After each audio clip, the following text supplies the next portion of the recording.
बिस्मिल्लाहिर्रहमानिर्रहीम। अल्लाहुम्मा इन्नी अस्अलुका इल्मन नाफिया। ऐ अल्लाह ताला हमें मुफीद इल्म हासिल करने की तौफ़ीक़ अता फ़रमा और उस पर अमल करने की तौफ़ीक़ अता फ़रमा और ख़ुद से डरने वाला बना। आमीन सुम्मा आमीन।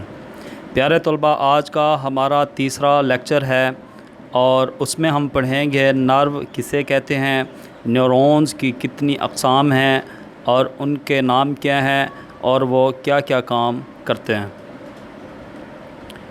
तो सबसे पहले हम पढ़ते हैं नर्व किसे कहते हैं। नर्व एक्सोन की एक ही तह या शीट में लिपटी हुई केबल नुमा बंडल जैसी साख्त होती है। यानी कि केबल नुमा आपने देखा होगा दुकान के ऊपर जो केबल की तार होती है वो लिपटी हुई होती है, बंडल होता है उसका, उसी तरीके से जो है ना वो उसकी साख्त होती है, जिसामत होती है, शक्ल होती है।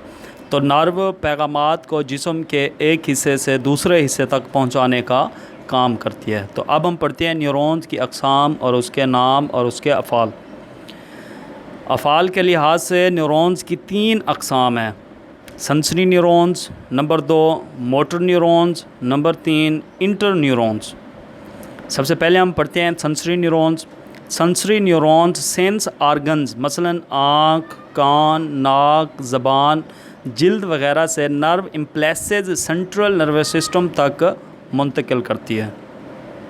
सेंट्रल नर्वस सिस्टम से इफ़ेक्टर्स यानी मसल्स और ग्लैंड्स यानी कि जिस्म के हमारे ऐसे जो हिदायत पर अमल करते हैं तक नर्व इम्पल्सेस की तरसील का काम मोटर न्यूरॉन्स करती हैं।